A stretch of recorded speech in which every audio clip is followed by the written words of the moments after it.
चलिए, जय हिंद मेरे प्यारे दोस्तों, कैसे हैं? आई होप आप सब लोग बहुत अच्छे होंगे। बीपीएससी की एग्जाम की तैयारी आप सभी लोगों का अच्छा चल रहा होगा और उसी में चार चांद लगाने के लिए हम आ गए हैं दिवाली स्पेशल वीडियो लेकर के। ठीक है, जिसमें रसायन शास्त्र के सभी प्रश्न जो बीपीएससी एग्जाम में पूछे जा चुके हैं, वह सभी प्रश्न का काफी बारीकी तरीके से चर्च इस वीडियो के माध्यम से किया गया और घटना चक्र 2024 के ये बुक्स से एनालिसिस किए गए हैं। पूरा रसायन शास्त्र एक ही वीडियो में समाप्त हो जाएंगे।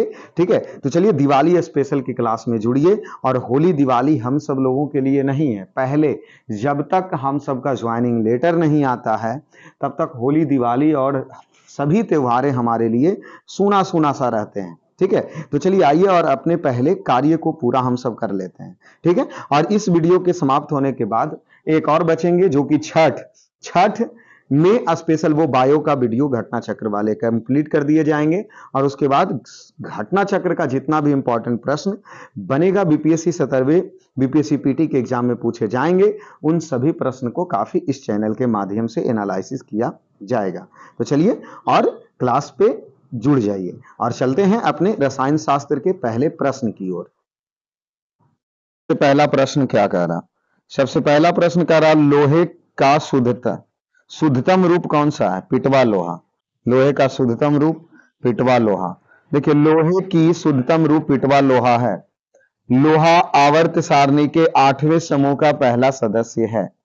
कच्चा लोहा की तुलना में यह बहुत कम कार्बन सामग्री वाले लोहे का मिश्र धातु है। कच्चा लोहा भी लोहे का एक अन्य शुद्ध रूप है, लेकिन इसमें सिलिकॉन, मैग्नीज और तत्वों के अन्य निशान होते हैं, लेकिन इसमें आयरन की लगभग 2 से 4% की मात्रा होती है। ठीक है, चलिए अगले प्रश्न आ जाइए। निम्नलिखित में कौन से तत्व नहीं है? तो यह जो गैस है वह तत्व नहीं है। ठीक है, कौन से तत्व नहीं है? देखिए, आवर्त सारणी के 3 प्रमुख भाग होते हैं, धातु, अधातु और उपधातु में विभाजित किया जाता है। Hydrogen, boron, carbon, nitrogen, oxygen, fluorine, phosphorus, sulphur, chlorine, silicon, bromine, iodine, यह सभी अक्रिय गैस की धातु के श्रेणी में रखा गया है। गैस की श्रेणी में रखा गया। ठीक है, धातु नहीं है, ये सब सभी क्या है? गैस है। चलिए अगले प्रश्न आइए। आधुनिक रसायन शास्त्र का जनक किसे कहा जाता है? लेवोजियर को। आधुनिक रसायन शास्त्र का जनक किसे कहा जाता है? लेवोजियर को आधुनिक रसायन शास्त्र का जनक कहा जाता है। परमाणु के नाभिक में मूल कण क्या क्या होते हैं? तो प्रोटॉन और न्यूट्रॉन। और प्रोटॉन की खोज गोल्डस्टीन, न्यूट्रॉन की खोज चैडविक, इलेक्ट्रॉन की खोज जे थॉमसन। ठीक है, तो नाभिक में हो गया प्रोटॉन और न्यूट्रॉन। परमाणु के नाभिक की रचना प्रोटॉन और न्यूट्रॉन से होती है। परमाणु का द्रव्यमान प्रोटॉन और न्यूट्रॉन के कारण तथा नाभिक के धनावेशित केवल प्रोटॉन के कारण होता है। प्रोटॉन और न्यूट्रॉन को सामूहिक रूप से न्यूक्लियॉन कहते हैं। प्रोटॉन और न्यूट्रॉन को सामूहिक रूप से न्यूक्लियॉन कहते हैं, क्योंकि ये कण परमाणु न्यूक्लियस नाभिक के घटक हैं। चलिए अगले प्रश्न आइए। किस नियम के अनुसार समय, ताप और दाब पर सभी गैसों के निश्चित आयतन में अणुओं की संख्या समान होती है? अवोगाड्रो का नियम। किस नियम पर सामान्य ताप और दाब पर सभी गैस के निश्चित आयतन में अणुओं की संख्या समान होती है? अवोगाड्रो का नियम पर। ठीक है, देखिए अवोगाड्रो का नियम के अनुसार समान ताप एवं दाब पर सभी आदर्श गैस के समान आयतन में कणों या अणुओं की संख्या समान होती है। किसी गैस के 1 ग्राम मोल अणुओं की संख्या अवोगाड्रो संख्या कहलाती है, जिसे n से प्रदर्शित करते हैं। ठीक है, चलिए अगले प्रश्न आइए। क्या कहा जा रहा है? एक तत्व में इलेक्ट्रॉन और न्यूट्रॉन की संख्या, तो 18 गो इलेक्ट्रॉन है और 20 गो न्यूट्रॉन है, तो इसकी द्रव्यमान संख्या क्या हो जाएगी? तो देखिए, द्रव्यमान संख्या इलेक्ट्रॉन प्लस न्यूट्रॉन की संख्या के बराबर होता है, तो 18 और 20 मिला के 38 हो गया। 18 और 20 मिला के 38 हो गया। देखिए, किसी तत्व के परमाणु के नाभिक में उपस्थित प्रोटॉन और न्यूट्रॉन की संख्या का योग उस परमाणु का द्रव्यमान संख्या कहलाता है। उल्लेखनीय है कि परमाणु में इलेक्ट्रॉन की संख्या प्रोटॉन की संख्या के बराबर होता है, जिसके कारण परमाणु विद्युत उदासीन होते हैं, अर्थात द्रव्यमान संख्या बराबर प्रोटॉन संख्या प्लस न्यूट्रॉन संख्या होता है। देखिए अगले प्रश्न आइए, अगला प्रश्न क्या करा, एक नाभिक की द्रव्यमान संख्या होती है तो न्यूट्रॉन और प्रोटॉन की संख्या के योग्य का, नाभिक का द्रव्यमान किसकी संख्या के योग्य का होता है, तो नाभिक का जो द्रव्यमान है, तो नाभिक में है क्या, न्यूट्रॉन प्रोटॉन ना, तो उसके योग्य होते हैं, नाभिक का द्रव्यमान तो उसके योग्य। और इसमें प्रश्न में देखिए द्रव्यमान संख्या पूछा था, तो न्यूट्रॉन और इलेक्ट्रॉन होगा, लेकिन नाभिक में कौन कौन होते हैं, तो नाभिक में न्यूट्रॉन और प्रोटॉन होते हैं। देखिए प्लूटोनियम न्यूक्लियोटाइड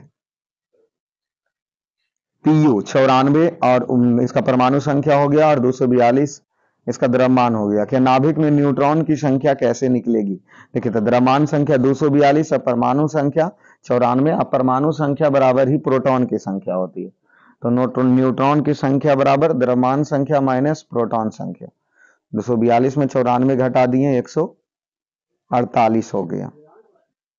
निम्नलिखित में कौन सा कण आवेश रहित होते हैं, तो न्यूट्रॉन कण है जो आवेश रहित होते हैं। देखिए न्यूट्रॉन विद्युत उदासीन अवपरमाणुक कण है जो न्यूट्रॉन का द्रव्यमान प्रोटॉन के द्रव्यमान के लगभग बराबर होता है। न्यूट्रॉन की खोज 1932 ईस्वी में इंग्लिश वैज्ञानिक जेम्स चैडविक अर्थात अंग्रेज वैज्ञानिक जेम्स चैडविक ने खोज किया न्यूट्रॉन का। कब किया, 1932 ईस्वी में। अगले आइए, अगले प्रश्न आइए, क्या करा, निम्नलिखित में कौन सा रेडियोधर्मी तत्व द्वारा उत्सर्जित धनात्मक रूप से आवेशित कण होते हैं, तो अल्फा कण। कौन कण, अल्फा कण। निम्नलिखित में कौन सा एक रेडियोधर्मी तत्व द्वारा उत्सर्जित धनात्मक रूप से आवेशित कण होते हैं, तो अल्फा कण। कौन कण होते हैं, अल्फा कण। देखिए 2 प्रोटॉन 2 न्यूट्रॉन मिलाकर एक अल्फा कण बनता है, 2 प्रोटॉन और 2 न्यूट्रॉन मिलाकर एक अल्फा कण बनते हैं। उच्च ऊर्जा वाले इलेक्ट्रॉन को बीटा कण के रूप में जाना जाता है। स्पष्ट रूप से अल्फा कण प्रोटॉन की उपस्थिति के कारण सकारात्मक रूप से आवेशित होता है, जबकि बीटा कण इलेक्ट्रॉन की उपस्थिति के कारण ऋणात्मक होते हैं। कैथोड किरणें एक डिस्चार्ज ट्यूब में नकारात्मक इलेक्ट्रोड अर्थात कैथोड छोड़ने वाले इलेक्ट्रॉनों का एक भार होता है। ठीक है, चलिए 11 नंबर प्रश्न आइए, क्या करा, एक तत्व के समस्थानिक अलग अलग होते हैं तो उसके द्रव्यमान संख्या। देखिए समस्थानिक में परमाणु संख्या समान होती है और द्रव्यमान संख्या अलग अलग होता है, और यही प्रश्न संभारिक अगर पूछ देता तो संभारिक में सभी का द्रव्यमान समान होता है लेकिन परमाणु संख्या अलग अलग होती है। यहाँ प्रश्न पूछा समस्थानिक, तो द्रव्यमान सबका अलग अलग होता है।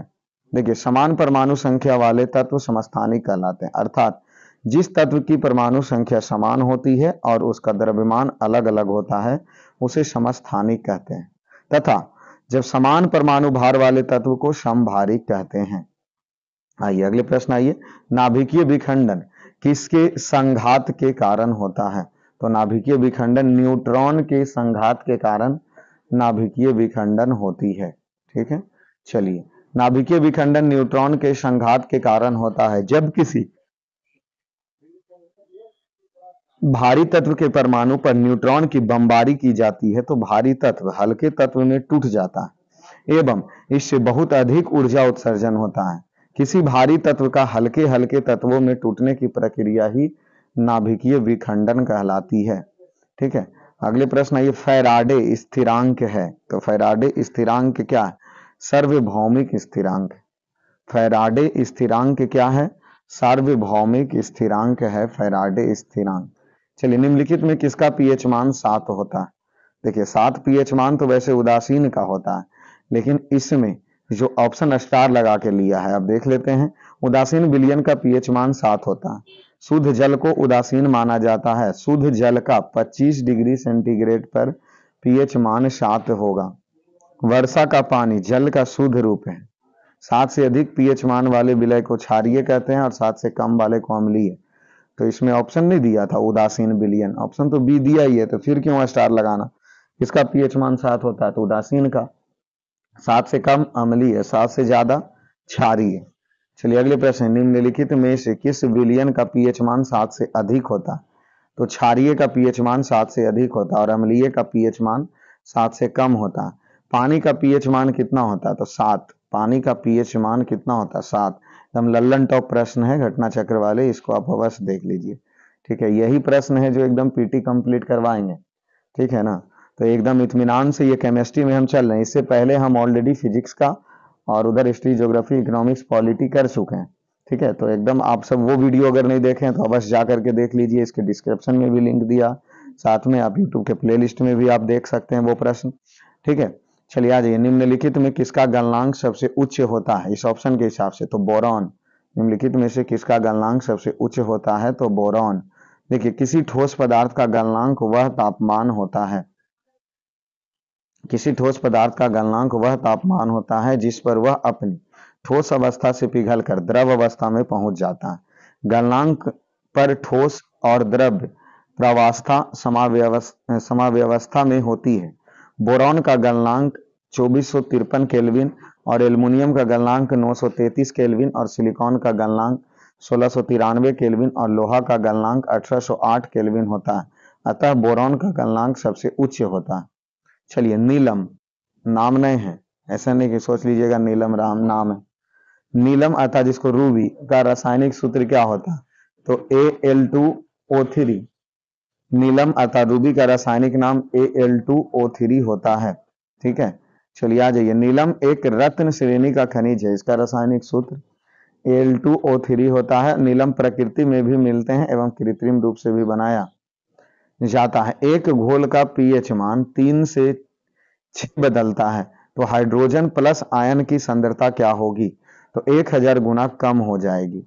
एक घोल का पीएच मान 3 से 6 बदलता है तो हाइड्रोजन प्लस आयन की सांद्रता क्या होगी? तो 1000 गुना कम हो जाएगी। ठीक है, चलिए अगले प्रश्न आइए। ब्रोमीन होती है, तो देखिए ब्रोमीन एक क्या होता है? तो ब्रोमीन एक लाल द्रव्य है। ब्रोमीन क्या होता है? तो ब्रोमीन एक लाल द्रव्य है। देखिए, ब्रोमीन गहरा लाल रंग धारित एवं तीक्ष्ण गंध वाला वाष्पशील द्रव्य है। ब्रोमीन का परमाणु संख्या 35 होता है और यह कमरे के ताप पर द्रव अवस्था में रहता है।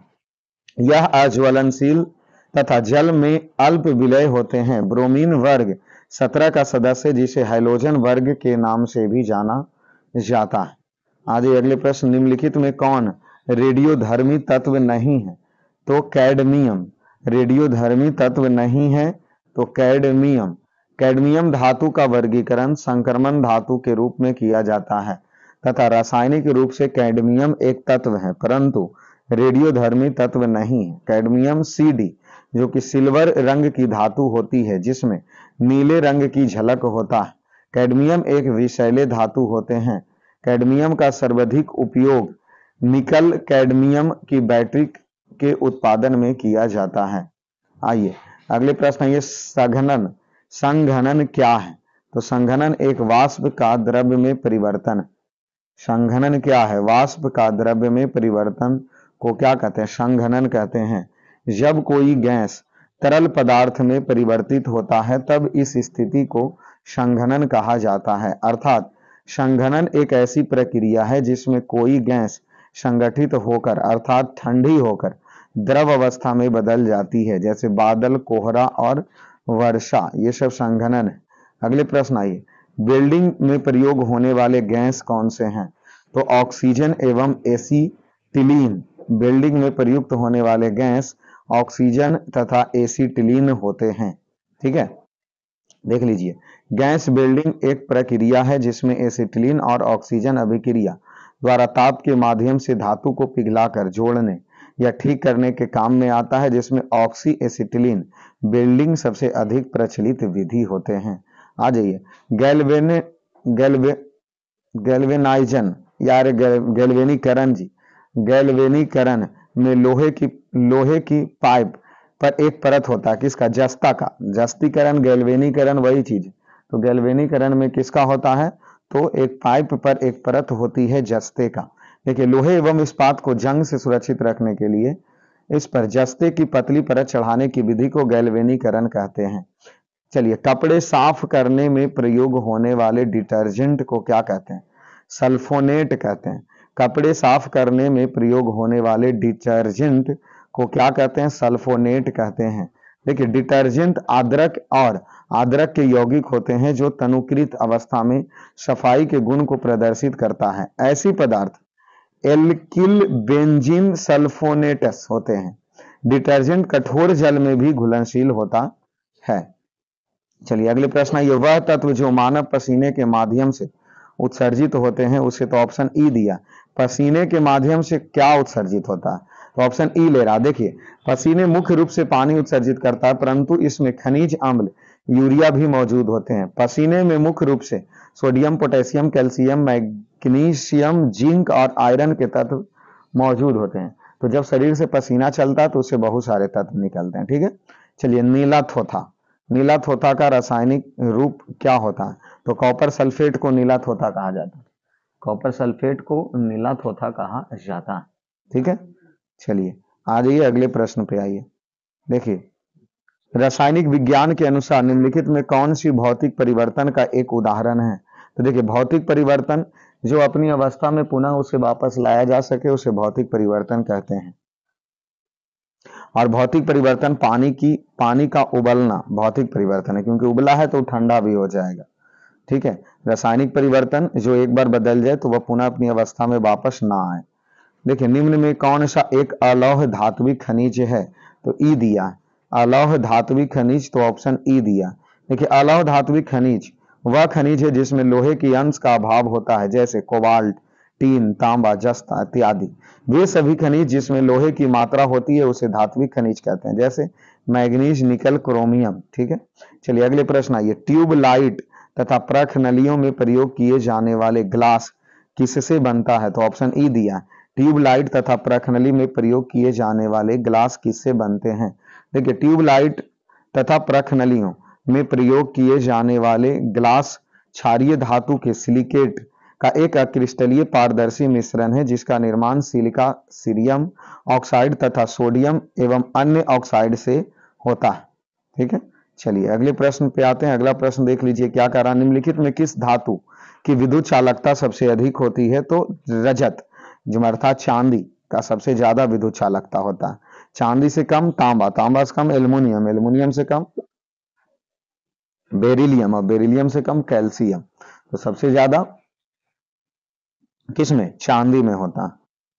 चलिए अगले प्रश्न है, पृथ्वी के वातावरण में सबसे प्रचुर मात्रा में पाए जाने वाले गैस कौन सा, तो पृथ्वी सबसे प्रचुर मात्रा में नाइट्रोजन गैस, सबसे प्रचुर मात्रा में नाइट्रोजन 78% होता है। ठीक है, चलिए एल्कोहल को कार्बोक्सिलिक अम्ल में परिवर्तित किया जा सकता, तो ऑक्सीडेशन द्वारा। एल्कोहल को कार्बोक्सिलिक अम्ल में परिवर्तित किया जा सकता है, तो मात्र ऑक्सीडेशन के द्वारा परिवर्तित किए जा सकते हैं। देखिए नाभिकीय रिएक्टर में नाभिक विखंडन से विद्युत उत्पन्न करने वाले साधारणतः प्रयोग किए जाने वाले तत्व कौन से हैं, यूरेनियम। नाभिकीय रिएक्टर में नाभिकीय विखंडन में विद्युत उत्पन्न करने वाले साधारणतः प्रयोग क्या है, तो यूरेनियम होते हैं। ठीक है सर, अगले प्रश्न आइए 35 नंबर, निम्नलिखित में सबसे अच्छा अग्निशामक कौन सा है, तो कार्बन डाइऑक्साइड। अग्निशामक गैस कार्बन डाइऑक्साइड है। ठीक है, और कार्बन डाइऑक्साइड का सूत्र CO2 है जो कि एक अग्निशामक या अग्निशामक गैस में प्रयोग किए जाते हैं।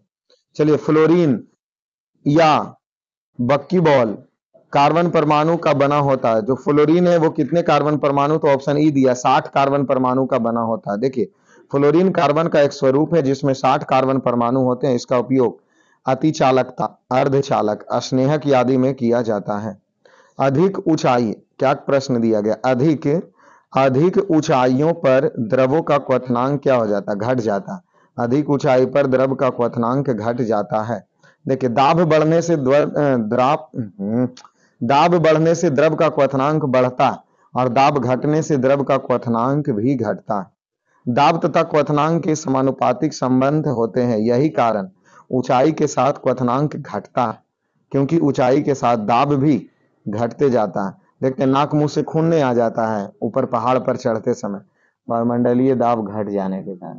ठीक है, निम्नलिखित में कौन सबसे भारी धातु है, निम्नलिखित में कौन सबसे भारी धातु है, प्लेटेनियम।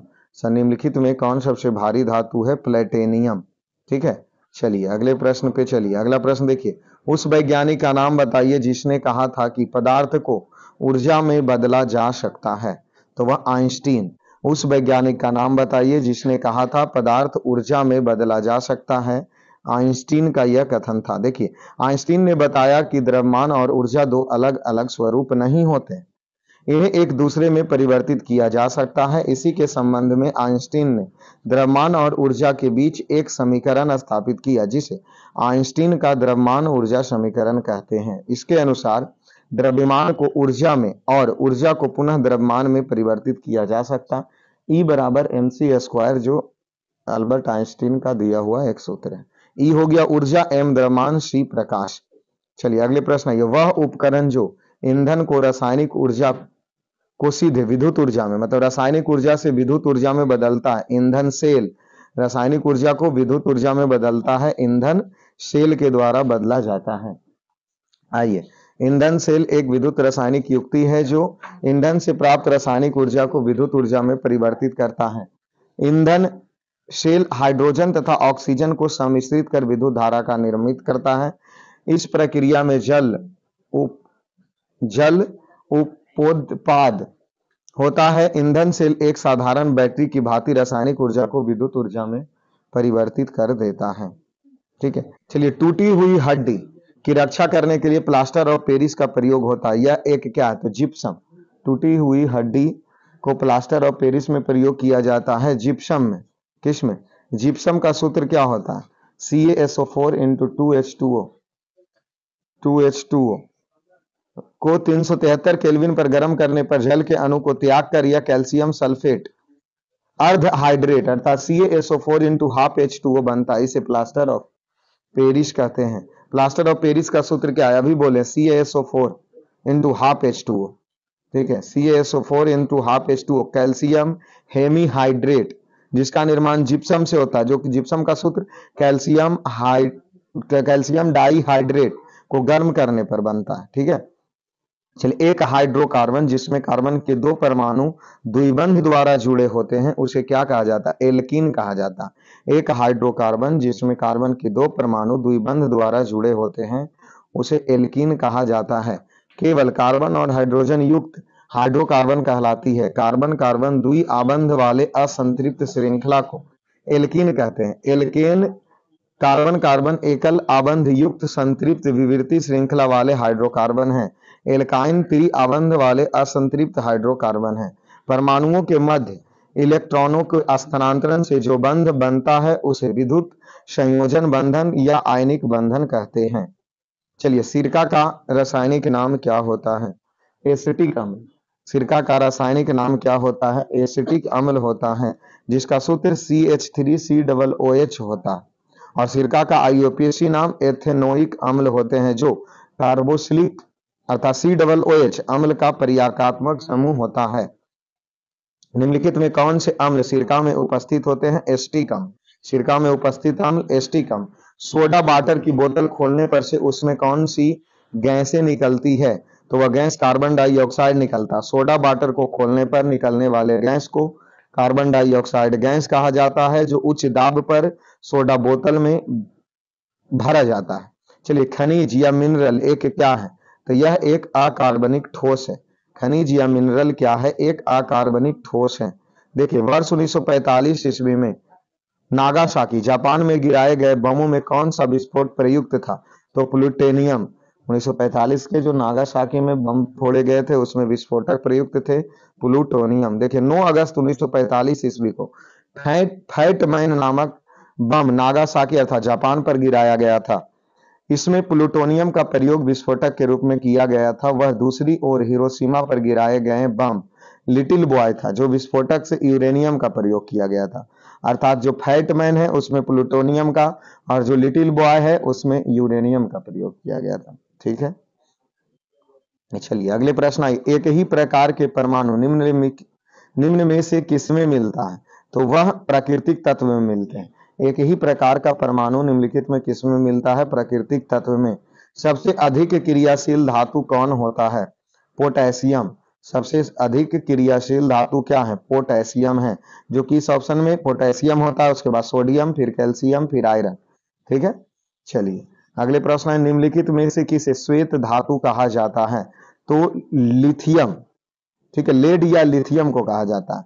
देखिए मूल रूप से श्वेत धातु लेड एवं लिथियम या अन्य धातु यथा जैसे कैडमियम, बिस्मथ एवं जस्ता को क्या कहा जाता है, मिश्र धातु होते हैं। ठीक है, तो श्वेत धातु किसको, लेड तथा लिथियम या अन्य धातु जिसमें किसका किसका, कैडमियम, बिस्मथ और जस्ते का मिश्रण होता है, उसे कहा जाता है।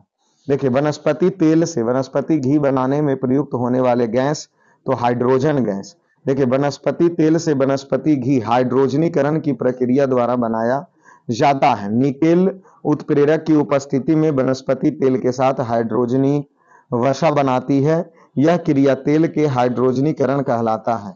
ठीक है, चलिए अगले प्रश्न पे आइए। उत्कृष्ट धातु के संदर्भ में निम्न वाक्यों पर विचार कीजिए। तो देखिए क्या कहा जा रहा है, उत्कृष्ट धातु प्राकृतिक में शुद्ध रूप से प्राप्त होते हैं। बहुत अच्छा, यूरेनियम एवं सीसा उत्कृष्ट धातु के उदाहरण। ये गलत थी, ऑप्शन ए हमारा सही होगा। उत्कृष्ट धातु प्राकृतिक में शुद्ध रूप से पाए जाते हैं। ठीक है, चलिए आयोडीन आयोडोकृत लवण में होता है, क्या होता है, तो पोटेशियम आयोडाइड। आयोडोकृत लवण में होता है पोटेशियम आयोडाइड। देखिए पोटेशियम आयोडाइड की संरचना एवं भौतिक गुणों का खाद्य लवण के समान होता है। व्यापारिक स्तर पर आयोडीकृत लवण बनाने में सामान्यतः इसी का प्रयोग किया जाता है। इसके अतिरिक्त पोटेशियम आयोडाइड, सोडियम आयोडाइड का भी प्रयोग आयोडीकृत लवण बनाने में किया जाता है। ठीक है, चलिए अगले प्रश्न पे आते हैं। खाने का नमक NaCl किससे बनता है, तो वह जो बनते हैं मजबूत अम्ल और मजबूत क्षार से। NaCl किससे बनते हैं, मजबूत अम्ल और मजबूत क्षार से बनता है। ठीक है, चलिए आगे अगले प्रश्न पे आइए। सभी जैव यौगिक का अनिवार्य मूल्य तत्व क्या है, कार्बन। संसार के सभी जैव पदार्थ का कार्बनिक यौगिक से बने होते हैं और कार्बनिक यौगिक में कार्बन अनिवार्यतः पाया जाता है। चलिए ऑक्सीजन अनुपस्थिति होते हैं किसमें, केरोसिन में। ऑक्सीजन अनुपस्थिति होते केरोसिन में, इसीलिए तो केरोसिन में सोडियम धातु को डुबा करके रखा जाता है। 58 नंबर क्वेश्चन देखिए। सिगरेट लाइट में निम्नलिखित में कौन सी गैस प्रयुक्त होते हैं, तो ब्यूटेन। वो जो सिगरेट लाइटर होता है उसमें कौन से गैस प्रयुक्त होते हैं, तो ब्यूटेन गैस। देखिए ब्यूटेन एक ज्वलनशील हाइड्रोकार्बन है जिसका आणविक सूत्र C4H10 होता है। इसका उपयोग सिगरेट लाइटर में किया जाता है। देखिए अगले प्रश्न आइए। निम्नलिखित में कौन सा तरलीकृत पेट्रोलियम गैस का प्रमुख घटन है, तो तरलीकृत पेट्रोलियम का प्रमुख घटन इनमें से अधिक हो जाएगा क्योंकि उसमें मिक्स करके पेट्रोलियम बनाए जाते हैं। जैसे देखिए तरलीकृत पेट्रोलियम गैस अर्थात जो LPG लिक्विड पेट्रोलियम गैस है उसका मुख्य घटक ब्यूटेन और प्रोपेन होता है, जिसमें ब्यूटेन 65% और प्रोपेन 35% होता है। इनमें अन्य हाइड्रोकार्बन जैसे इथेन भी अल्प मात्रा में मिलाई जाती है, इसलिए एक से अधिक आंसर लिया। चलिए प्राकृतिक रबर किसका बहुलक है, तो आइसोप्रेन का। प्राकृतिक रबर किसका बहुलक है, आइसोप्रीन का। देखिए बहुलीकरण वह अभिक्रिया है जिसमें एक ही प्रकार के एक से अधिक अणु आपस में जुड़कर कोई अधिक अनुभार वाला बड़ा अणु बनाता है।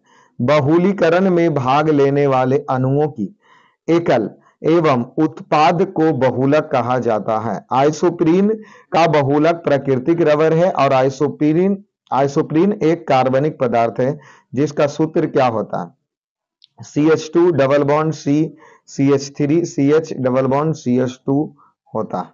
ठीक है, चलिए अगला ये टेफ्लॉन निम्नलिखित में से किसका एकल बहुलक है, तो टेट्राफ्लोरोएथिलीन का।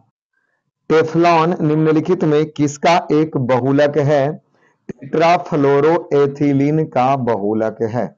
देखिए पॉलीटेट्राफ्लोरोएथिलीन को आमतौर पर टेफ्लॉन की नाम से जाना जाता है। पॉलीटेट्राफ्लोरोएथिलीन एक ठोस फ्लोरोकार्बन है। इसका घनत्व 2.2 ग्राम प्रति सेंटीमीटर क्यूब होता है। इसका गलनांक 327 डिग्री सेंटीग्रेड होता है। यह विशेष बर्तन पर ना चिपकने वाली सतह के रूप में प्रयुक्त होते हैं। चलिए अगले प्रश्न आइए। बैकेलाइट निम्नलिखित के संघनन से बनता है, तो फिनॉल और फॉर्मल्डिहाइड के। बैकेलाइट निम्नलिखित के संघनन से बनता है, फिनॉल और फॉर्मल्डिहाइड के संघनन से। देखिए बैकेलाइट एक आरंभिक प्लास्टिक है, इसका रासायनिक नाम poly oxy benzyl methylene glycol anhydride होता है। यह थर्मोसेटिंग फिनॉल फॉर्मल्डिहाइड रेजिन होता है जो फिनॉल और फॉर्मल्डिहाइड से संघनन प्रतिक्रिया के फलस्वरूप बनता है। इसकी खोज 1907 ईस्वी से 1909 ईस्वी के मध्य बेल्जियम के रसायनज्ञ लियो बैकेलैंड ने किया था। ठीक है, चलिए आइए, ट्राईग्लिसराइड क्या है?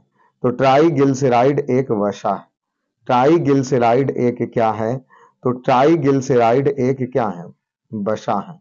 देखिए ट्राईग्लिसराइड शरीर में पाए जाने वाले फैट अर्थात वसा का एक प्रकार है। हमारे शरीर भोजन से प्राप्त उपयुक्त ऊर्जा को ट्राईग्लिसराइड में परिवर्तित कर देता है और ट्राईग्लिसराइड वसा कोशिका में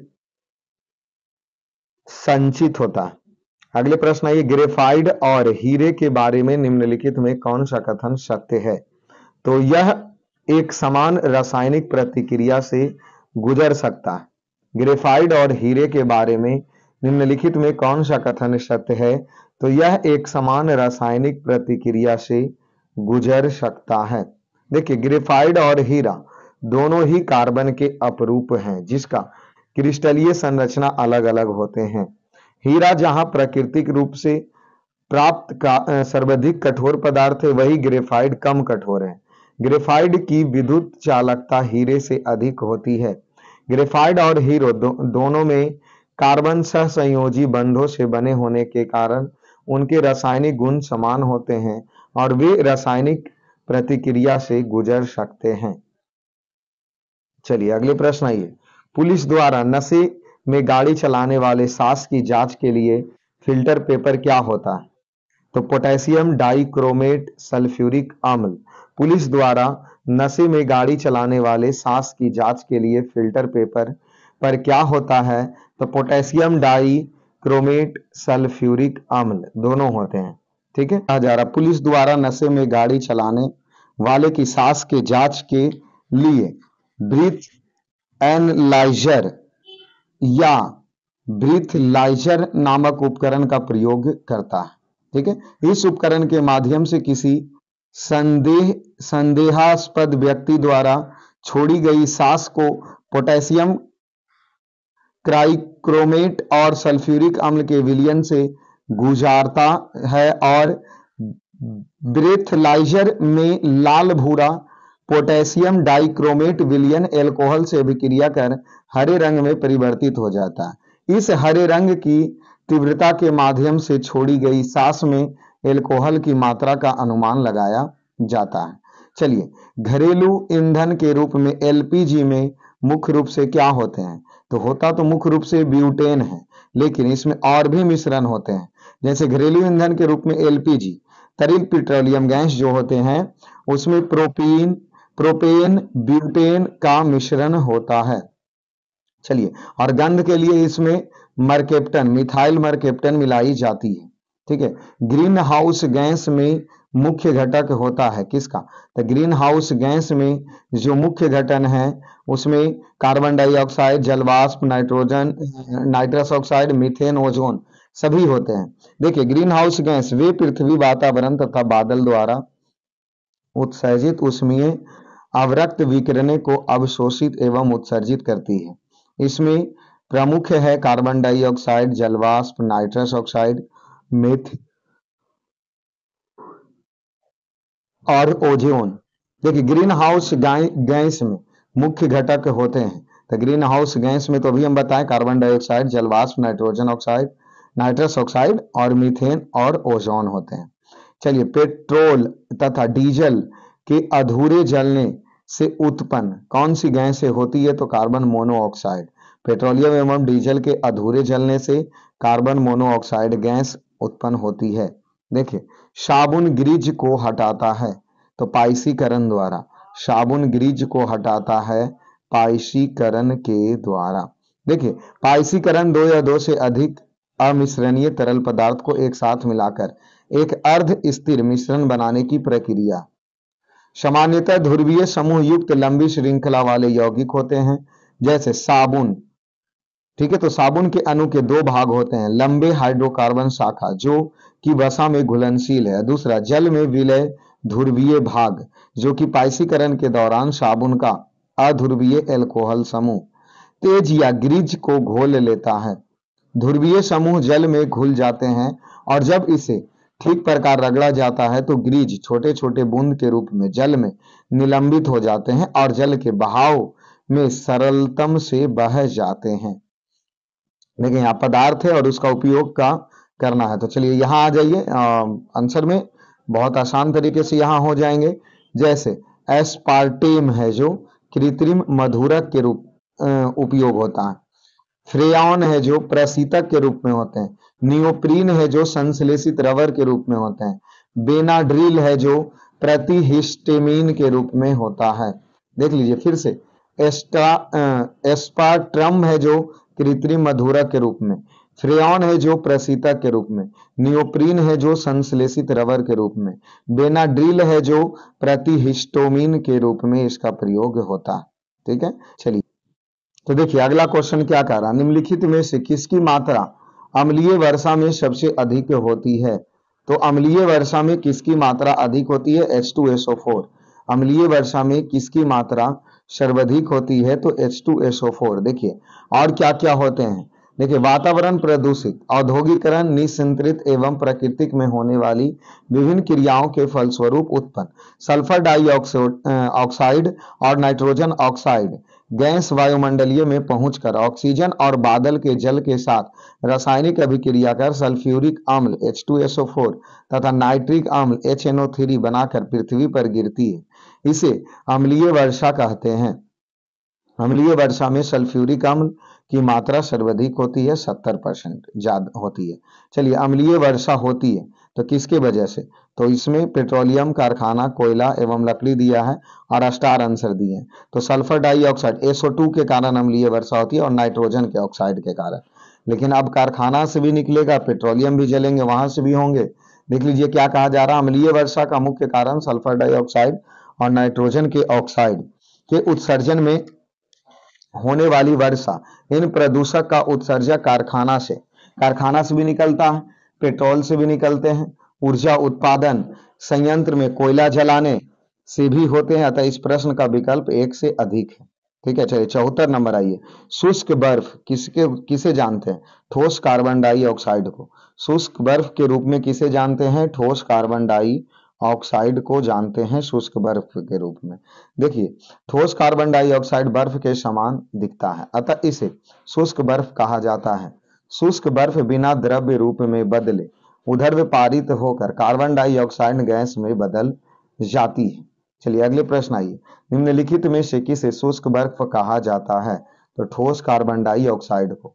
शुष्क बर्फ किसे कहा जाता है, तो ठोस कार्बन डाइऑक्साइड को। देखिए फिर से पूछा शुष्क बर्फ क्या है, तो ठोस कार्बन डाइऑक्साइड है। शुष्क बर्फ क्या है, ठोस कार्बन डाइऑक्साइड है। अगले प्रश्न है, निम्नलिखित में से किसे अनबुझा चूना कहा जाता है। निम्नलिखित में से किसे अनबुझा चूना कहा जाता है, तो कैल्शियम ऑक्साइड को अर्थात CaO को अनबुझा चूना कहा जाता है। यह कमरे के ताप पर क्रिस्टलीय ठोस के रूप में होते हैं। चलिए चूने का पानी किसके द्वारा दूधिया हो जाता है, CO2 के द्वारा। चूने का पानी किसके द्वारा दूधिया हो जाते हैं, तो CO2 के द्वारा। चूने का पानी कैल्शियम हाइड्रोक्साइड के तनु जलीय विलयन का समान होता है। जब कार्बन डाइऑक्साइड गैस चूने के पानी से प्रवाहित करते हैं तो चूने का पानी दूधिया हो जाता है, अर्थात ये रहे कैल्शियम हाइड्रोक्साइड और इधर CO2 और इधर हो जाएगा जो CaCO3 प्लस H2O बनेंगे। ठीक है, चलिए अगले प्रश्न आइए, निम्नलिखित में से कौन सा सीमेंट का मुख्य घटक है, तो चूना पत्थर, जिप्सम, सिलिका, ऐसा सभी मिलाए जाते हैं लेकिन ज्यादा मात्रा में चूना पत्थर रहता है, लेकिन इसका आंसर ई लिया जा रहा। ठीक है, देखिए सीमेंट के निर्माण में प्रयुक्त होने वाले मुख्य घटक चूना पत्थर तथा सिलिका मिट्टी तथा चूना और सिलिका मिट्टी के साथ गर्म करने से यह अभिक्रिया करके सीमेंट क्लिंकर का निर्माण करता है और इसी क्लिंकर में 2 से 3% जिप्सम होते हैं। और जिप्सम का सूत्र क्या होता है, CaSO4 इंटू 2H2O, ठीक है, जिसमें सीमेंट में भी इसका प्रयोग किया जाता है जमने के लिए। आइए, एक कार बैटरी में प्रयुक्त विद्युतीय अपघट्य होता है तो सल्फ्यूरिक अम्ल। एक कार के बैटरी में प्रयुक्त विद्युत अपघट्य होते हैं तो सल्फ्यूरिक अम्ल। देखिए, कार में द्वितीयक सेल प्रयोग में लाया जाता है। द्वितीयक सेल में विद्युत अपघट्य के रूप में सल्फ्यूरिक अम्ल के तनु विलयन का उपयोग किया जाता है, जबकि इलेक्ट्रोड लेड ऑक्साइड तथा स्पंजी लेड की बनी प्लेटों होती है। इन बैटरियों को लेड संचायक या संचायी बैटरी भी कहते हैं। कार, ट्रक, इन्वर्टर में उपयोग किए जाने वाले बैटरी द्वितीय बैटरी होते हैं। ठीक है, अगले प्रश्न आइए, कार की बैटरी में प्रयोग होने वाला अम्ल क्या है? मतलब कार में जो बैटरी प्रयोग करते हैं इसमें कौन से अम्ल का? तो HCl, हाइड्रोक्लोरिक अम्ल।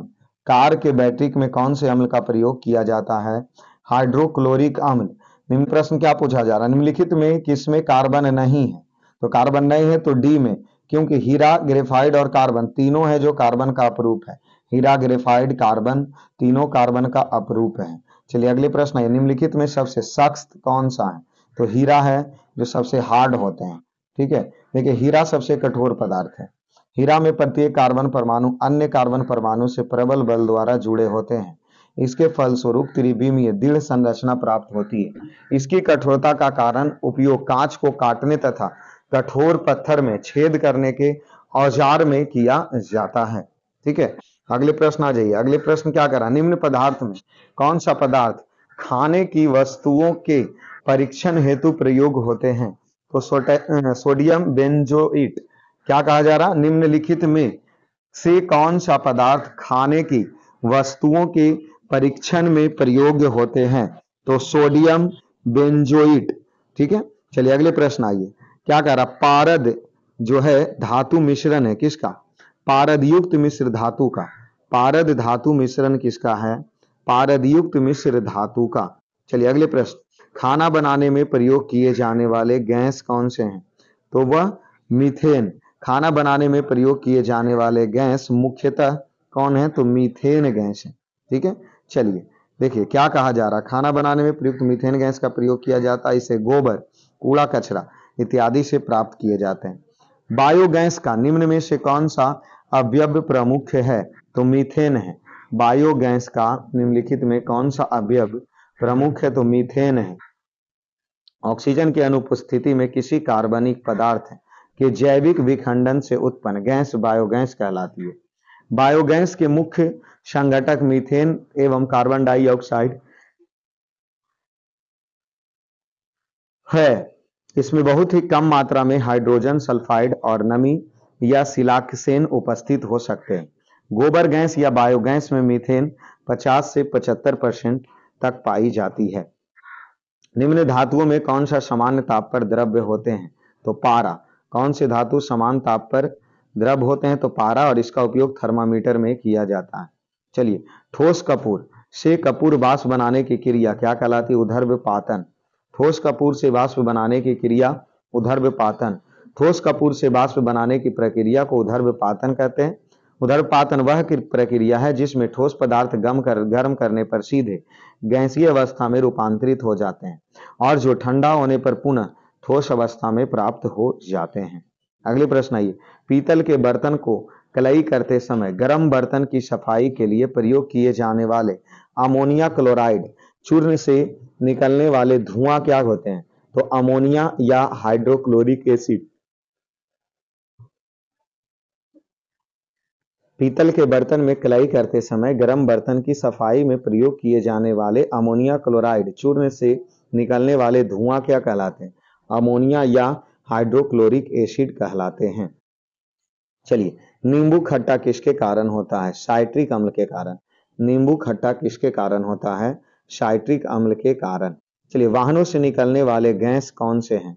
तो वाहनों से तो कार्बन मोनोऑक्साइड भी निकलता है, कार्बन डाइऑक्साइड भी निकलते हैं। देखिए, वाहनों से मुख्यतः carbon dioxide, carbon monoxide, nitrogen के ऑक्साइड, सल्फर डाइऑक्साइड और हाइड्रोकार्बन उत्सर्जित होते हैं। ठीक है, इसलिए एक से अधिक, और इसमें कोई ऑप्शन दिया नहीं इसलिए स्टार लगाएं। स्टील की कठोरता प्रदान करने के लिए बढ़ाई जाती है क्या? कार्बन की मात्रा। स्टील की कठोरता प्रदान करने के लिए बढ़ाई जाती है कार्बन की मात्रा। देखिए, इस्पात के साथ उचित मात्रा में मिश्रक मिलाकर उसे आवश्यक कठोरता, तन्यता और शीघ्रता प्रदान की जाती है। लोहे में जितना अधिक कार्बन मिलता है, इस्पात उतना कठोर बनता है। कठोरता बढ़ने के साथ उसकी भंगुरता भी क्या होते जाती है? बढ़ते जाती है। देखिए, किस खनिज में रेडियम प्राप्त किया जाता है? किस खनिज से रेडियम रेडियम प्राप्त किया जाता? Pinch blade. किस खनिज से रेडियम प्राप्त किया जाता है? पिंच ब्लेड से। देखिए, पिंच ब्लेड से रेडियम प्राप्त किया जाता है। पिंच ब्लेड रेडियम का अयस्क है, लेकिन पिंच ब्लेड में रेडियम का अनुपात अत्यधिक कम होता है। क्यूरी दंपति ने रेडियम प्राप्ति के लिए पिंच ब्लेड के ही शोधन किया था। चलिए, तैरने के तालाब में तैरने से मनुष्य की त्वचा जल जाती है। तैरने के तालाब में तैरने से मनुष्य की त्वचा जल जाती है, तो क्लोरीन के कारण। किसके कारण? क्लोरीन के कारण। देखिए, तालाब में तैरने से मनुष्य की त्वचा जल जाती है क्योंकि तालाब में जल शुद्धिकरण में Cl2 का प्रयोग किया जाता है, अर्थात क्लोरीन की अधिकता के कारण शरीर की त्वचा जल जाती है। हाइड्रोजन को जलाने से क्या बनता है? तो जल बनते हैं। हाइड्रोजन को जलाने से क्या बनेंगे? जल बनेंगे। जैसे देख लीजिए, ये रहा H2 को O2 में जलाएंगे तो H2O बनेगा। ठीक है। सोने को घोला जा सकता है किसमें? तो सोने को इक्वारेजिया में घोला जाता है। ठीक है, लेकिन इसमें स्टार लगाया जो कि देख लीजिए, सोने को इक्वारेजिया में घोला जाता है। और इक्वारेजिया सांद्र नाइट्रिक अम्ल और हाइड्रोक्लोरिक अम्ल को, तो हाइड्रोक्लोरिक अम्ल और नाइट्रिक अम्ल, इसलिए बी और डी दोनों इसका ऑप्शन था, इसीलिए इसमें स्टार लगाया गया। ठीक है, स्टार लगाया गया। किसको किसको मिला करके? तो नाइट्रिक अम्ल इक्वारेजिया में किसका मिश्रण होता? तो देखिए, इक्वारेजिया में सांद्र नाइट्रिक अम्ल और हाइड्रोक्लोरिक अम्ल के 1:3 का मिश्रण होते हैं। ठीक है, इसलिए इसका विकल्प नहीं लगाया गया, क्योंकि बी और सी दोनों होंगे, नाइट्रिक एसिड और हाइड्रोक्लोरिक अम्ल 1:3 में रहता है। चलिए आ जाइए, हाइड्रोफ्लोरिक एसिड कांच की बोतल में नहीं रखा जाता है, क्योंकि यह अभिक्रिया कर क्या बनाएगा? कांच की सिलिकॉन डाइऑक्साइड से। ठीक है, हाइड्रोफ्लोरिक एसिड कांच की बोतल में नहीं रखा जाता है, क्योंकि यह कांच की सिलिकॉन डाइऑक्साइड से क्या कर लेता? अभिक्रिया कर लेता। क्या कर लेता? अभिक्रिया कर लेता। चलिए आइए अगले प्रश्न पे आइए। वायु में थोड़ी देर रखने पर किसी धातु क्या करा? वायु में थोड़ी देर रखने पर किसी धातु जो हरे रंग के बेसिक कार्बोनेट की परत जम जाती है, वह धातु कौन सा? तो तांबा है। तांबा धातु को जब वायु में रखते हैं तो उस पर हरे रंग की क्या चढ़ जाती है? बेसिक कार्बोनेट की परत चढ़ जाती है। चलिए, पूरे 100 नंबर क्वेश्चन देख लीजिए। आप सब लोगों के दिवाली और होली, हम सब लोगों के लिए, सब चीजों के लिए ज्वाइनिंग लेटर आने के बाद ही शोभा देगा। ठीक है, और ये वीडियो दिवाली के दिन ही आपको मिलेंगे। ठीक है, दिवाली के दिन ही है और इसी के दिन ये वीडियो अपलोड किए गए हैं। ठीक है, तो दिवाली, होली और छठ सब छोड़िए और इसको पहले पढ़ लीजिए, यही आपके सिलेक्शन में आने वाले प्रश्न ऐसे ही बनेंगे। ठीक है, अब पटाखा वाला प्रश्न भी हो गया, देख लीजिए, पूरे 100 नंबर क्वेश्चन पटाखा वाला ही दिया। देखिए क्या कहा जा रहा, निम्न में से किसके रासायनिक के कारण पटाखे फूटने से चमकदार लाल रंग दिखाई देता है? स्ट्रांसियम के कारण। मतलब पटाखे फूटने से लाल रंग किसके कारण दिखाई देता है? स्ट्रांसियम के कारण लाल रंग दिखाई देते हैं। चलिए, विस्फोटक नाइट्रोग्लिसरीन है, एक क्या है? तो एक ईस्टर होता है। विस्फोटक नाइट्रोग्लिसरीन एक क्या है? तो एक ईस्टर होते हैं। ठीक है, चलिए अगले प्रश्न है, घरेलू एलपीजी सिलेंडर में दाब मापक नहीं प्रदान किए जाते हैं, क्यों? क्योंकि यह एलपीजी द्वारा चोक हो जाता है। घरेलू एलपीजी सिलेंडर में दाब मापक नहीं प्रदान किया जाता, क्यों? क्योंकि यह एलपीजी द्वारा चोक हो जाता है। देखिए क्या कहा जा रहा है, एलपीजी में अत्यधिक दाब पर संपीड़ित कर गैस को द्रवीकरण किया जाता है। इसमें दाब मापक लगाने से दाब मापक के चोक हो जाने की संभावना रहेगी, अर्थात दाब मापक नहीं लगाया जाता। चलिए अगले प्रश्न आई, निम्नलिखित में से किस खनिज द्वारा लोहे प्राप्त किए जाते हैं? तो हेमेटाइट, क्योंकि हेमेटाइट लोहे का क्या अयस्क है, तो लोहे प्राप्त करेंगे हेमेटाइट से। देखिए, विरंजक चूर्ण के लिए कौन सा कथन असत्य है? तो जल में अधिक विलय होता है। विरंजक चूर्ण है जो जल में अधिक विलय होते हैं, ये कथन असत्य है। यह हल्के पीले रंग के होते हैं विरंजक चूर्ण, सही बात है। यह विरंजक चूर्ण ऑक्सीकारक हैं, ये भी सही है। तनु अम्ल की प्रतिक्रिया से क्लोरीन निष्कासित हो जाते हैं विरंजक चूर्ण में, ठीक है। चलिए आ जाइए अगले प्रश्न पे आइए। अगला प्रश्न देखिए क्या पूछा जा रहा, जिस धातुक्रम प्रक्रिया के अंतर्गत धातु मिश्रित अवस्था में पाई जाती है उसे क्या कहते हैं, प्रगलन कहते हैं। जिस धातुक्रम प्रक्रिया के अंतर्गत धातु मिश्रित अवस्था में पाई जाती है उसे प्रगलन कहते हैं। देखिए प्रगलन की क्रिया में अयस्क के अपचयन से उच्च ताप पर धातु प्राप्त की जाती है। इस प्रक्रिया में धातु संगलित या मिश्रित या शुद्ध अवस्था में प्राप्त होती है। चलिए अगले प्रश्न आइए, जस्ते से एक आयतन भाग को दो आयतन भाग तांबा से मिलाने पर पीतल बनता है, तो पीतल का घनत्व कितना है, तो 8300 किलोग्राम प्रति मीटर क्यूब। जस्ते से एक आयतनी भाग से को दो आयतन भाग में तांबा के मिलाने से पीतल बनता है, तो पीतल का घनत्व कितना, 8300 किलो प्रति मीटर क्यूब होता है, ठीक है। चलिए अगले प्रश्न है, निम्नलिखित में कौन से पीतल के घटक हैं, तो जस्ता और तांबा। निम्नलिखित में पीतल के घटक कौन हैं, तो जस्ता और तांबा।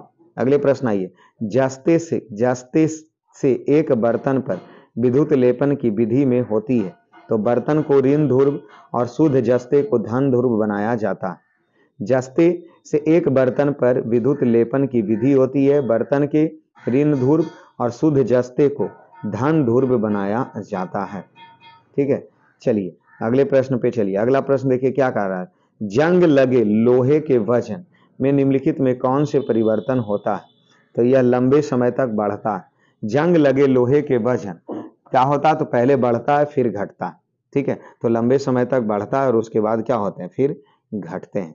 देखिए लोहे में जंग लगते हैं तो उसका ऑक्सीकरण में होने लगता है, ठीक है। Fe2O3 का ऑक्सीकरण होने लगता है।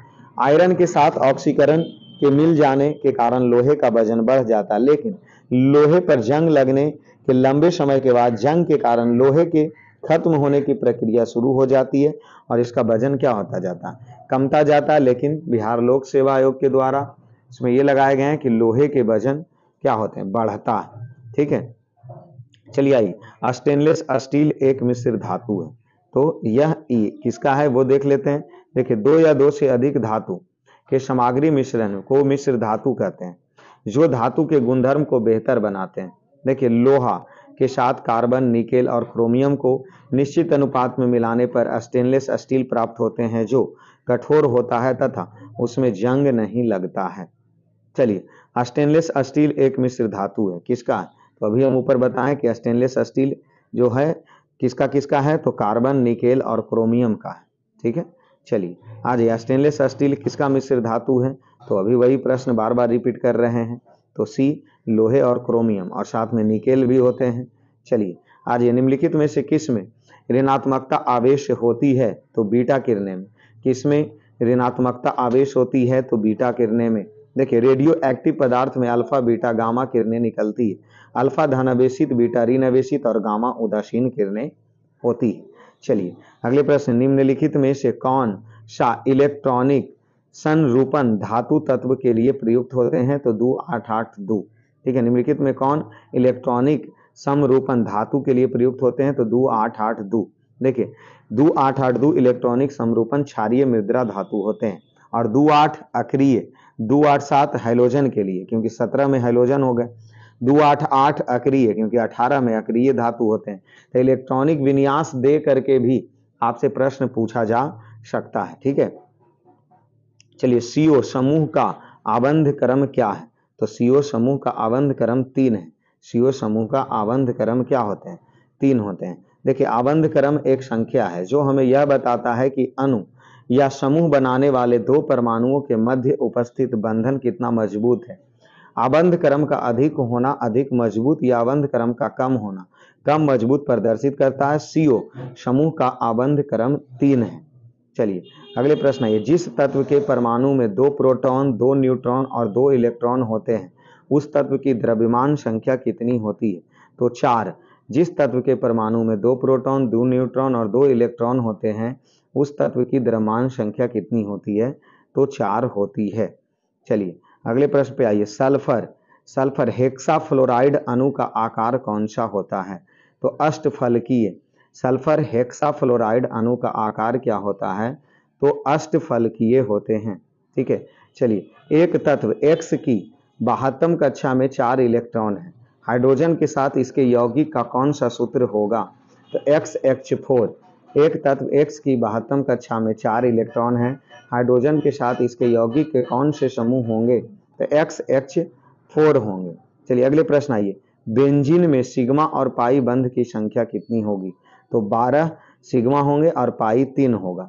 क्यों? क्योंकि इसका सूत्र होता है C6H6, अर्थात इसमें 6 कार्बन परमाणु 6 हाइड्रोजन परमाणु के साथ होंगे। तो प्रत्येक कार्बन परमाणु एक बंध से हाइड्रोजन से और 2 अन्य निकटवर्ती कार्बन परमाणु से बंध रहता है, इसलिए कार्बन का चौथा बंध युग्म बंध के रूप में उपस्थित होने के कारण इसमें 12 सिग्मा और 3 पाई बंध बनते हैं।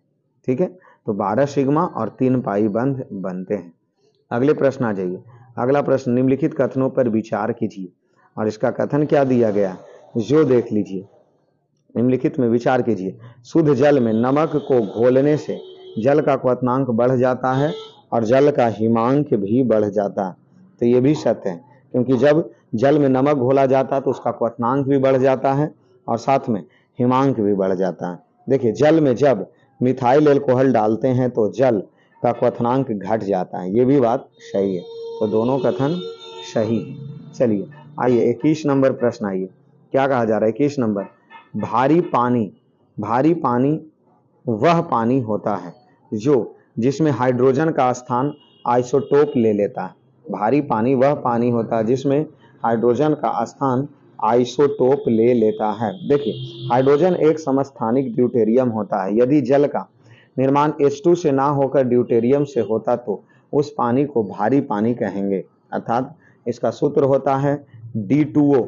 तो भारी जल का सूत्र D2O होता है। देखिए, किसी परमाणु नाभिक का आइसोटोप वह नाभिक होता है जिसमें प्रोटॉन की संख्या वही होती है परंतु न्यूट्रॉन की संख्या अलग होती है। अर्थात आइसोटोप कहने का मतलब प्रोटॉन की संख्या समान और न्यूट्रॉन की संख्या भिन्न भिन्न होती है। ठीक है, और इसे समस्थानिक भी कहते हैं। ठीक है, परमाणु संख्या समान जबकि द्रव्यमान इसका भिन्न भिन्न होता है। चलिए, दूध उदाहरण है, तो दूध उदाहरण है कोलाइड विलयन का भी और एम्ल्सन का भी, इसलिए इसमें बी और सी लिया। लेकिन देखिए, लोक सेवा आयोग के द्वारा बी और सी दोनों उत्तर सही माने गए हैं। ठीक है, चलिए अगले प्रश्न आइए, कार्बोहाइड्रेट के अपघटनोपरांत अंतिम रूप से क्या बनता है? तो ग्लूकोज। जब कार्बोहाइड्रेट का अपघटन किया जाता है तो ग्लूकोज का निर्माण होता है। चलिए, अल्कोहलिक खमीर का आखिरी उत्पाद क्या है? तो यह इथाइल एल्कोहल है। अल्कोहलिक खमीर का आखिरी उत्पादक क्या है? तो यह इथाइल एल्कोहल होते हैं। ठीक है, चलिए अगले प्रश्न पे आइए। अगले प्रश्न पे देखिए क्या कहा जा रहा है, ग्लूकोज को एथिल एल्कोहल में किस एंजाइम द्वारा बदल दिया जाता है? तो जाइमेज के द्वारा। ग्लूकोज को एथिल एल्कोहल में किस एंजाइम द्वारा बदल दिया जाता है? तो जाइमेज के द्वारा बदल दिया जाता है। देखिए, शक्कर के किण्वन से क्या बनता है? तो इथाइल एल्कोहल। शक्कर के किण्वन से क्या बनते हैं? तो इथाइल एल्कोहल बनते हैं। ग्लूकोज का सूत्र क्या होता है? तो C6H12O6। ग्लूकोज का सूत्र क्या होता है? C6H12O6। देखिए, यूरिया में उपस्थित होने वाले तत्व कौन से हैं? तो CHNO। क्यों? क्योंकि यूरिया का सूत्र CONH2 के होल 2 होते हैं, इसीलिए इसमें CHNO सभी उपस्थित होते हैं। ठीक है, अपमार्जक क्या है? तो अपमार्जक एक शोधन अभिकर्ता है। अपमार्जक क्या है? शोधन अभिकर्ता है। देखिए, निम्नलिखित में कौन सा पदार्थ साबुन बनाने में प्रयुक्त होते हैं? तो वनस्पति तेल। निम्नलिखित में कौन सा पदार्थ साबुन बनाने में प्रयुक्त होते हैं? तो वनस्पति तेल। देखिए, जब किसी तेल अथवा वसा को सोडियम हाइड्रोक्साइड विलयन के साथ विवेचित करते हैं तो तेल अथवा वसा संगत एसिड सोडियम लवण और गिलसिलौर में परिवर्तित हो जाता है। इस अभिक्रिया को साबुनीकरण कहते हैं। चलिए, पीतल में कौन कौन सी धातु होते हैं? तो वो तांबा और जस्ता। पीतल में कौन कौन सी धातु होते हैं? तो तांबा और जस्ता। देखिए तीसरे और चौथे समूह के ऑक्साइड का सामान्य गुणधर्म क्या होता है? तो बेसिक और एसिडिक होते हैं। तीसरे और चौथे समूह में ऑक्साइड का सामान्य गुणधर्म क्या होता है? तो बेसिक और एसिटेड होते हैं। देखिए तीसरे और चौथे समूह के ऑक्साइड का सामान्य गुणधर्म बेसिक क्षारीय और एसिटेड अर्थात अम्लीय होता है। देखिए रेडियोधर्मी पदार्थ उत्सर्जित करता कौन से किरणें? तो अल्फा बीटा गामा तीनों किरणें रेडियोधर्मी पदार्थ उत्सर्जित करते हैं। अल्फा बीटा गामा तीनों किरणें। देखिए रेडियोधर्मी पदार्थ से अल्फा बीटा गामा किरणें उत्सर्जित होता है। ये किरणें क्रमशः धनावेशित, ऋणावेशित और उदासीन होते हैं। चलिए आ जाइए, हवा में जिस गैस की मात्रा सबसे अधिक होती है वह क्या होते हैं? नाइट्रोजन। हवा में नाइट्रोजन 78% है। हाइड्रोजन 78% है। वायु एक क्या है? मिश्रण है। वायु एक क्या है? मिश्रण है। क्यों? क्योंकि इसमें nitrogen 78%, oxygen 20.95%, argon 0.93%, carbon dioxide 0.036% होते हैं। चलिए मच्छर भगाने वाली दवाई में सक्रिय रसायन कौन सा है? एलिथ्रीन है। मच्छर भगाने वाली दवाई में सक्रिय रसायन एलिथ्रीन होते हैं। क्या होते हैं? एलिथ्रीन होते हैं। चलिए जल की अस्थायी कठोरता किसके कारण होती है? जल की अस्थायी कठोरता किसके कारण होती है? तो कैल्शियम तथा मैग्नीशियम के क्लोराइड के और सल्फेट के कारण। देखिए बी इसका सही दे रहा, ठीक है। तो कैल्शियम तथा मैग्नीशियम के क्लोराइड और सल्फेट के कारण, कैल्शियम तथा मैग्नीशियम के क्लोराइड और सल्फेट के कारण। चलिए हास्य गैस क्या है? तो हास्य गैस नाइट्रस ऑक्साइड है। हास्य गैस कौन से ऑक्साइड है? नाइट्रस ऑक्साइड होते हैं। चलिए निम्नलिखित में से किसे हंसने वाली गैस कहा जाता है? तो नाइट्रस ऑक्साइड को हंसने वाली गैस नाइट्रस ऑक्साइड। देखिए सूची को मिलाना है, इसके लिए आंसर चलिए बहुत अच्छा यहाँ मिल जाएंगे। जैसे त्वचा कैंसर प्रावैग्निक किरणें से, ध्वनि प्रदूषण डेसिबल से मापा जाता है, वैश्विक तापमान बढ़ता है किसके कारण? कार्बन डाइऑक्साइड के कारण। ओजोन छिद्र होते हैं किसके कारण? क्लोरोफ्लोरोकार्बन के कारण। तो त्वचा कैंसर बीमारी किसके कारण? प्रावैग्निक प्रकाश के कारण, ध्वनि प्रदूषण डेसिबल, वैश्विक तापमान, कार्बन डाइऑक्साइड, ओजोन में छिद्र, क्लोरोफ्लोरोकार्बन के कारण होती है। चलिए वैद्युतीय ऊर्जा पैदा की जा सकती है यूरेनियम से। वैद्युतीय ऊर्जा किससे पैदा की जा सकती है? यूरेनियम से। विद्युत शक्ति जल, कोयला और यूरेनियम और नाभिकीय अभिक्रिया तथा पवन शक्ति से अन्य विधियां से पैदा की जा सकती है। चलिए अम्ल वर्षा एक घटक होते हैं किसका किसका? तो HNO3 और H2SO4 अर्थात सल्फर डाइऑक्साइड और नाइट्रिक अम्ल के कारण अम्लीय वर्षा होती है। ठीक है, तो सल्फ्यूरिक अम्ल और नाइट्रिक अम्ल के कारण। चलिए प्राकृतिक रबर किसका बहुलक है? आइसोप्रेन का। प्राकृतिक रबर किसका बहुलक है? आइसोप्रीन का। ठीक है, देखिए बहुलक वह अभिक्रिया है जिसमें एक ही प्रकार से एक से अधिक अणु आपस में जुड़कर कोई अधिक अनुभार वाला बड़ा अणु बनाता है। बहुलीकरण में भाग लेने वाले अणुओं को एकल एवं उत्पाद को बहुलक कहा जाता है। ठीक है, तो रबर है जो आइसोप्रीन का बहुलक होते हैं। चलिए पेट्रोलियम की गुणवत्ता को व्यक्त किया जाता है किसकी संख्या के द्वारा? तो पेट्रोलियम की गुणवत्ता जो है वो ऑक्टेन की संख्या के द्वारा व्यक्त किया जाता है।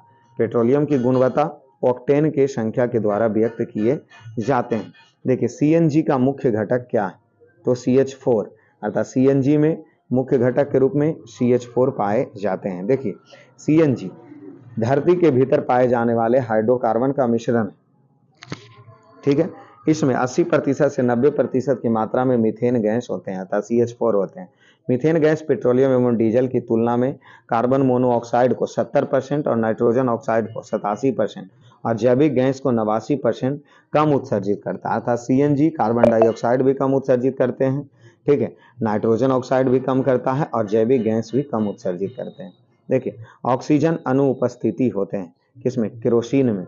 इसीलिए ना केरोसिन के तेल में सोडियम धातु को डुबा करके रखा जाता है क्योंकि वहां ऑक्सीजन कम होते हैं। चलिए एंटीबायोटिक औषधि का एक उदाहरण है तो पेनिसिलिन। एंटीबायोटिक औषधि का एक उदाहरण है पेनिसिलिन। ठीक है, चलिए किस पदार्थ को एक अन्य पदार्थ के साथ गर्म करने पर अम्ल बनता है? तो किसको है जो किसके साथ गर्म करने पर अम्ल बनेगा? तो सोडियम क्लोराइड को अन्य पदार्थ के साथ गर्म करने पर अम्ल बनता है। जैसे देख लीजिए, सोडियम क्लोराइड को किसी एक अन्य पदार्थ के साथ गर्म करने पर अम्ल का निर्माण होता है। किसी भी पदार्थ के साथ इसे गर्म करने से सोडियम क्लोराइड ही शेष बचते हैं। ठीक है, तो NaCl को किसी भी पदार्थ के साथ गर्म कीजिए तो अम्ल ही बनेगा। जस्ते से बनते हैं विद्युत बैटरी, जस्ते से बनते हैं विद्युत बैटरी बनते हैं। देखिए, जस्ता धातु का निष्कर्षण मुख्यतः सल्फाइड अयस्क के जिंक ब्लेड से किया जाता है। यह ऊष्मा तथा विद्युत का सुचालक होता है। इसका प्रयोग विद्युत बैटरी तथा मिश्र धातु के निर्माण में किया जाता है। यूरेनियम से क्या बनते हैं? बिजली। यूरेनियम से क्या बनते हैं? बिजली। ठीक है, चलिए, कोयले का उपयोग होता है किसमें?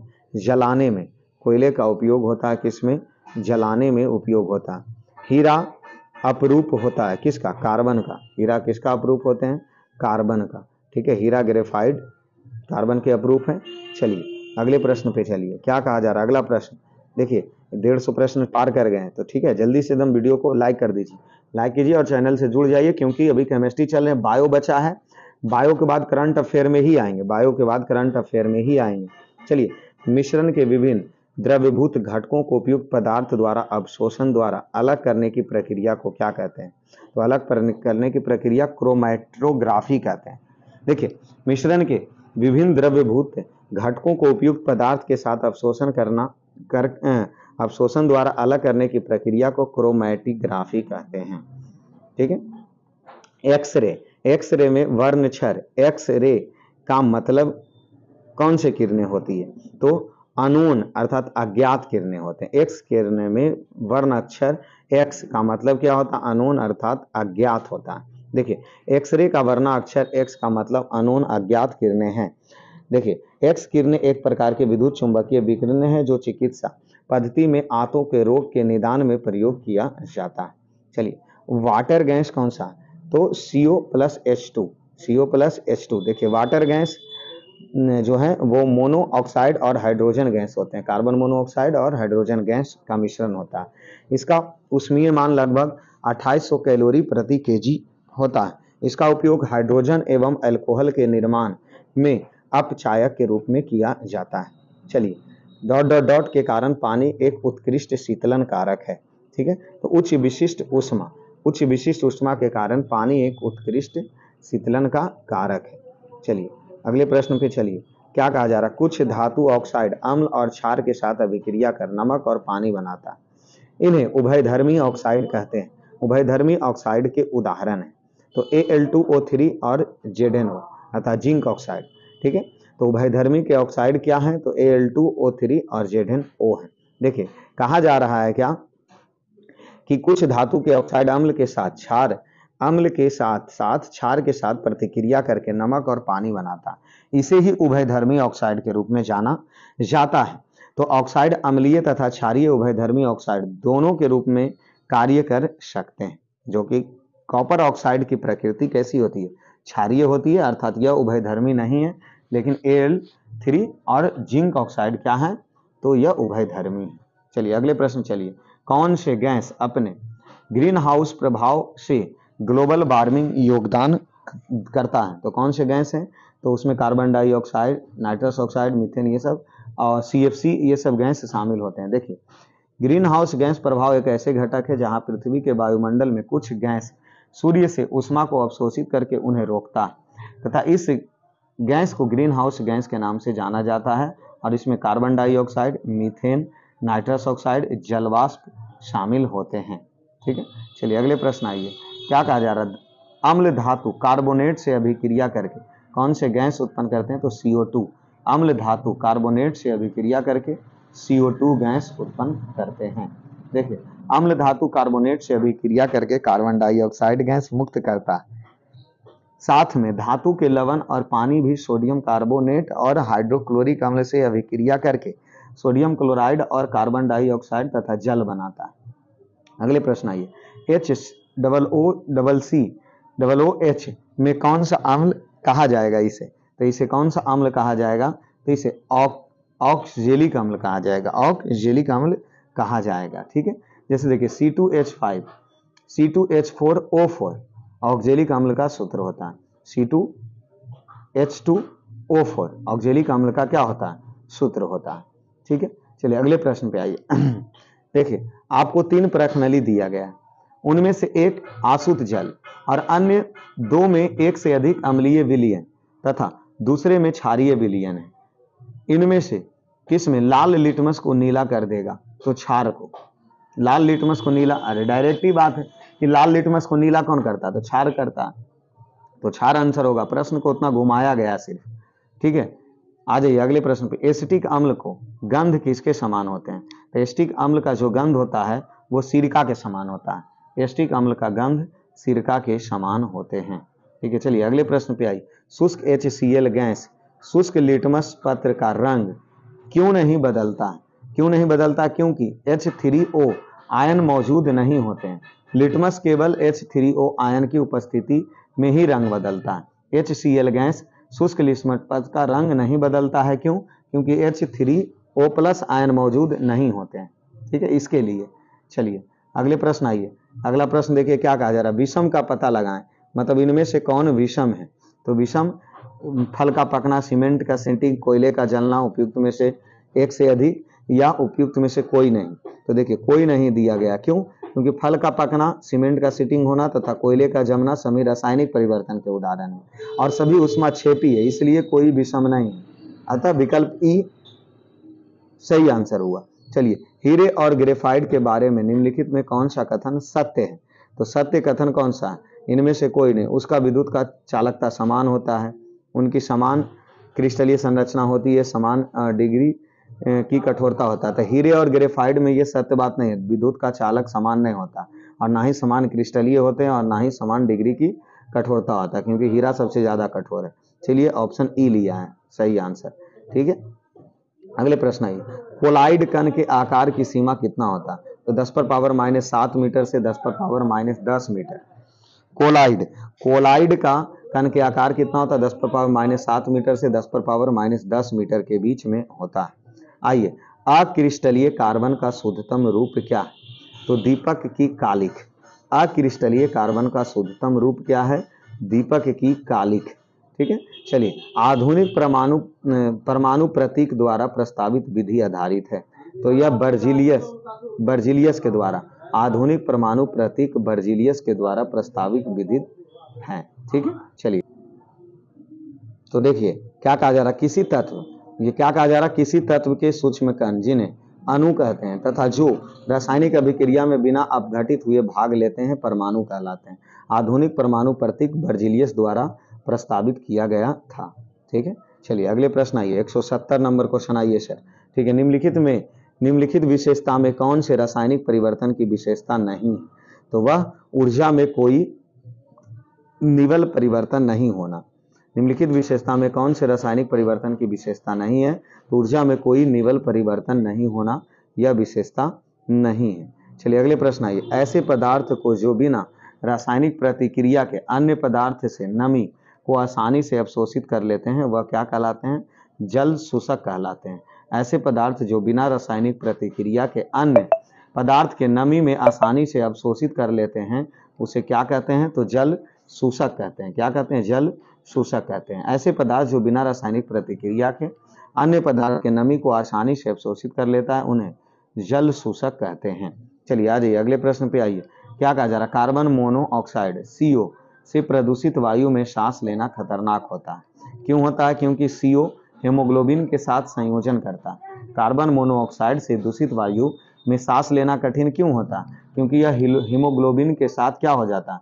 संयोजित हो जाते हैं। देखिए कार्बन मोनोऑक्साइड से प्रदूषित वायु में सांस लेना खतरनाक है क्योंकि हीमोग्लोबिन के साथ संयोजित करके रक्त परिसंचरण को बाधित करता है जिससे व्यक्ति की मृत्यु हो जाती है। और कार्बन मोनोऑक्साइड एक रंगहीन एवं गंधहीन गैस है जो वाटर वाहन तथा भट्ठी ईंधन को जलाने से निकलता है। ठीक है, और यहाँ से अब शुरू होंगे तो बायो शुरू होंगे। तो केमिस्ट्री खत्म हो चुका, सिर्फ अब बायो बचे हैं और बायो को निपटा के करंट अफेयर पे आ जाएंगे। ठीक है, तो एकदम जुड़ जाइए चैनल के साथ। और आप सभी लोगों को इतना सारा प्यार और आशीर्वाद देने के लिए सभी लोगों को दिल से धन्यवाद।